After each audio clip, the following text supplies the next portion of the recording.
Ready for a wild ride. Today, we're diving headfirst into Dolores Cannon's The Convoluted Universe, Book 5.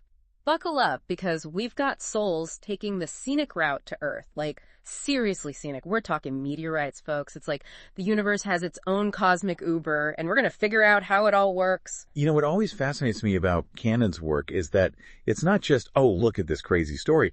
She uses hypnotic regression so meticulously that these wild tales start to reveal these patterns, these recurring themes that suggest there's a much bigger picture we're just starting to glimpse.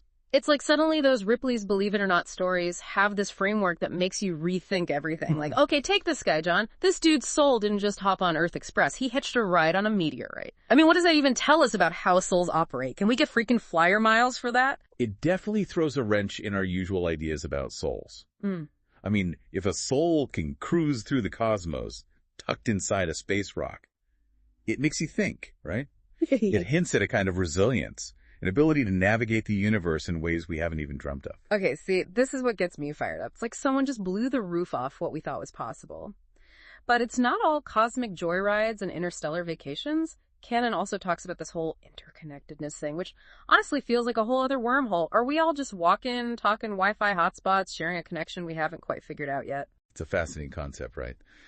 Imagine a diamond, all those facets reflecting light in different ways, each one unique but fundamentally part of the same thing.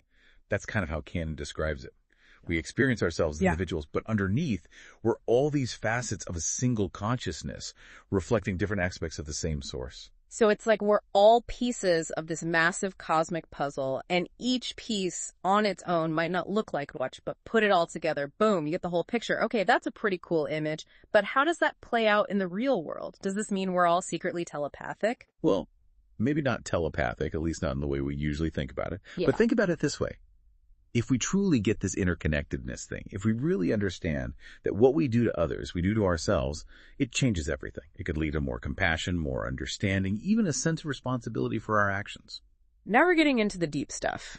It's easy to toss around words like oneness and interconnectedness, but to really get it, to live as if it were true, that's a game changer. And speaking of changing the game, let's talk about Brian. This guy was not exactly thrilled about joining the party on planet Earth, was he?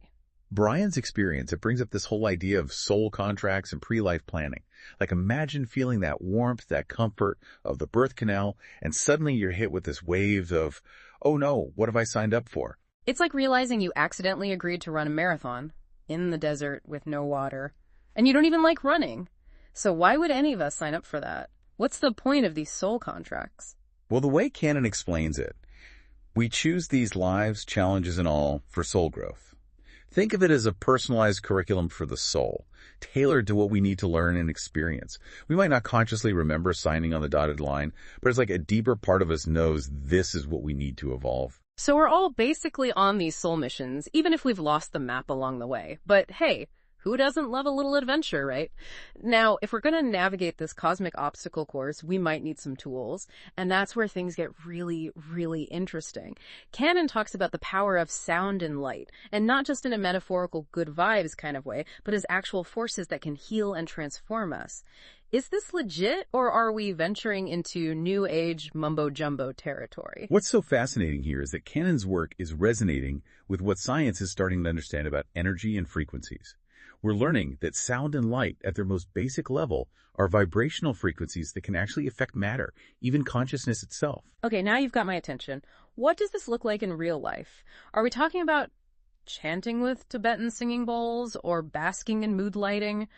Or is there something more to it? It's about tapping into the potential to, literally realign our energy. To wake up those dormant possibilities in our very DNA. Cannon talks about one of her subjects, Francis, who could actually channel healing energy through sound and light, almost like a conduit for this universal life force. Yeah. Hold on. Are we saying we can tap into this universal life force, this cosmic energy field, and use it to heal ourselves and others? Now that's a deep dive I can get behind. We'll be right back to explore this more after the break. Welcome back to the Deep Dive, where we're exploring the depths of Dolores Cannon's The Convoluted Universe, Book 5.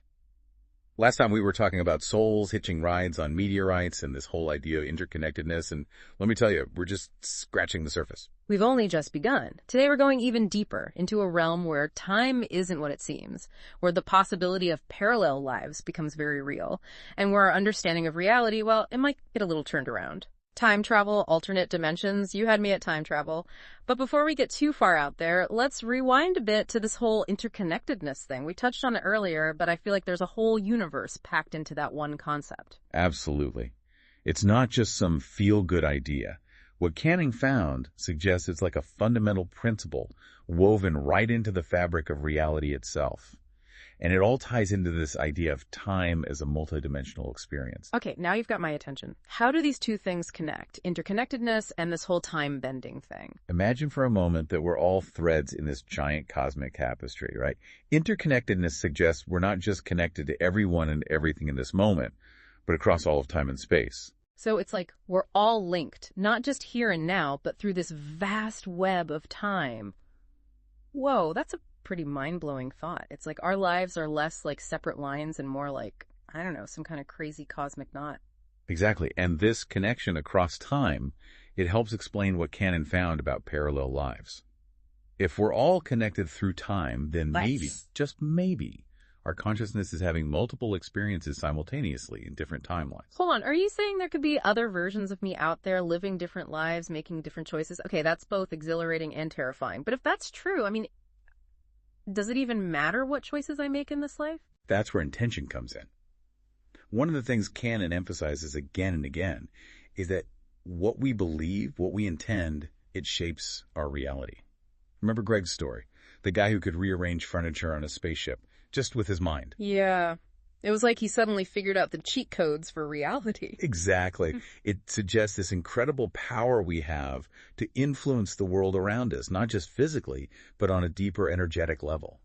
And that power, it all starts with our intentions. So if our intentions are that powerful, does that mean we're responsible for everything that happens to us? I mean, that's a lot of pressure. It's not about blame or guilt. It's more about realizing we're active participants in our reality, not just watching it go by. And the key to unlocking that power, to really stepping into it, is understanding the role of fear.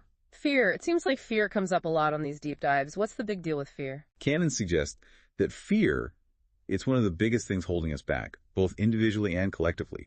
It keeps us stuck in these limiting beliefs, blocks us from our true potential, and creates this illusion of separation from everything and everyone. So if fear is the enemy, what's the antidote? How do we break free from those limiting beliefs and step into our power? Love, compassion, understanding. These are the qualities that Cannon believed unlock a higher state of consciousness and help create a more harmonious reality. Love conquers all. Okay, I can get behind that. But that's easier said than done, right? Especially when the world can feel kind of crazy sometimes. How do we cultivate more love, more compassion in the midst of all that? That's where volunteer souls come in. Cannon talks about these souls who chose to be here on Earth during this time of incredible change. They carry a higher vibration, a frequency of love and light, and their purpose is to help raise the collective consciousness of humanity. So it's like we have a cosmic support team here to help us through these turbulent times. I like the sound of that. But how do we know if we're on this cosmic support team? Are there any signs we should be looking for? There's no official membership card, but a lot of people drawn to Cannon's work, they resonate with this idea of being a volunteer soul. They often feel a deep sense of purpose, like they're here for a reason, a yearning for a better world, and a strong desire to make a positive impact. It's like they signed up for a mission, even if they don't have all the details yet. But if these volunteer souls are here to help bring in this new era of consciousness, what happens to those who aren't quite ready for that? Do they get left behind? See, that's the thing about Cannon's work. It suggests everyone is on their own unique path, evolving at their own pace. It's not about being left behind. It's about experiencing a reality that matches your current level of consciousness. Those who are vibrating at the frequency of the new Earth, they'll be drawn to it. Others, they might find themselves in a reality that reflects where they are right now. So it's like we're all creating our own realities based on our beliefs, our intentions, even our vibrational frequencies. Now that's a powerful concept. It means we actually have a say in what kind of world we experience, both individually and as a collective. Exactly. And that's the beauty of it. Cannon's work, it's not just about mind-blowing concepts. It's about empowering us to become conscious creators. It encourages us to question everything, to expand our awareness, and to embrace the infinite possibilities that exist within us and all around us. I love that. And speaking of infinite possibilities, we're about to dive into some truly extraordinary accounts after the break. We'll be right back with more of Dolores Cannon's The Convoluted Universe, Book 5. Don't go anywhere. And we're back. We've gone deep, folks, really deep, into Dolores Cannon's The Convoluted Universe, Book 5, and just when you thought we'd reached the bottom of the rabbit hole, guess what? There's a trapdoor, and we're going even further down. We're talking extraterrestrials, other dimensions, the whole shebang. It's true. Cannon's work, it takes us way beyond past lives and into this realm that really stretches our understanding of, well, everything. But you know what I find so remarkable? No matter how far out there she goes, she never loses this sense of groundedness, this compassion, reminding us that even the most extraordinary experiences can reveal these really profound truths about ourselves, about the universe, about it all. It's like we've been on this wild goose chase, right? Starting with past lives, which is wild enough on its own, then diving into interconnectedness and the nature of time. And now here we are, face to face with extraterrestrial encounters and dimensions beyond our wildest dreams. So where do we even begin to unpack all of this? Well, let's start with William. His story gives us a whole new perspective on these alien encounters. He regressed to a life where he was abducted, but not by these scary beings with probes and whatnot.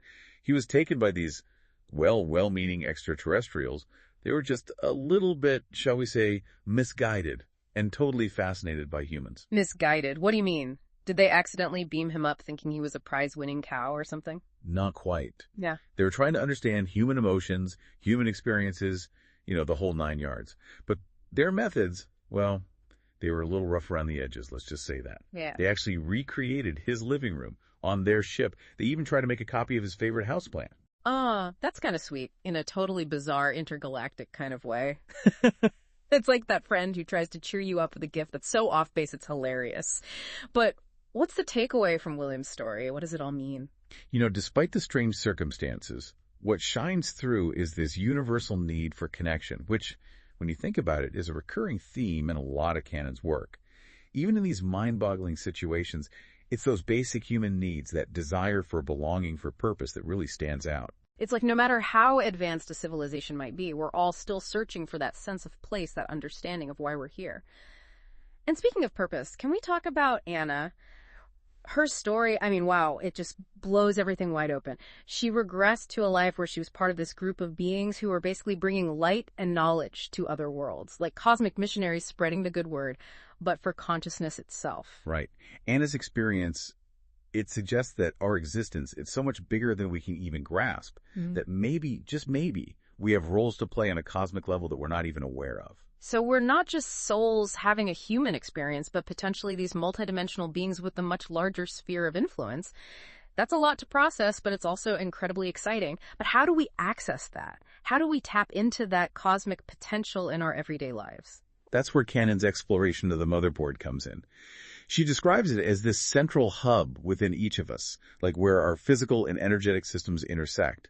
And what's fascinating is that she suggests this motherboard, it can be activated, even enhanced, through different methods, including, you guessed it, sound and light. Wait a minute, are we circling back to that sound and light thing again? I thought that was just for healing and relaxation. Are you saying that sound and light can actually unlock hidden potential within us, activate this motherboard, and maybe even connect us to those cosmic abilities we were just talking about? Think of it like tuning a musical instrument, or calibrating a complex machine.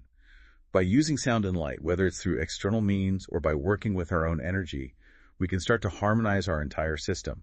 And in doing so, we might just unlock those dormant potentials that are waiting to be awakened. Okay, I have to admit, that's a pretty mind-blowing concept. It's like we're carrying around this incredible piece of cosmic technology within us, this motherboard, and we just need to figure out how to use it. So where does this all lead? If we can activate this motherboard, tap into our full potential, and connect with this larger cosmic awareness, what does that mean for humanity? What's the end game here? Well, this is where the idea of the new Earth comes into play. Remember those volunteer souls we talked about earlier? Yeah. Those souls here to help usher in a new era of consciousness. Cannon believed they're here to help create a shift on Earth, a move towards a reality of greater love, deeper compassion, and true understanding. So it's like we're all collectively upgrading our operating system, moving from this old model of fear and separation to a new model of interconnectedness and unity.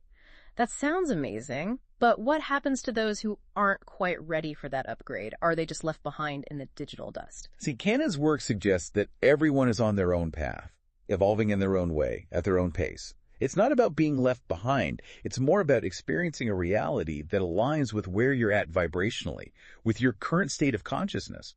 Those who resonate with the frequencies of this new earth, they'll be naturally drawn to it, while others might find themselves in a reality that reflects their current level of awareness. It's all about finding your tribe, so to speak. So we're all essentially creating our own realities based on our beliefs, intentions, even our energetic frequencies. That's a pretty empowering thought. It means we have more say in what kind of world we experience, both individually and collectively, than we might realize. Exactly, and that's the beauty of Cannon's work.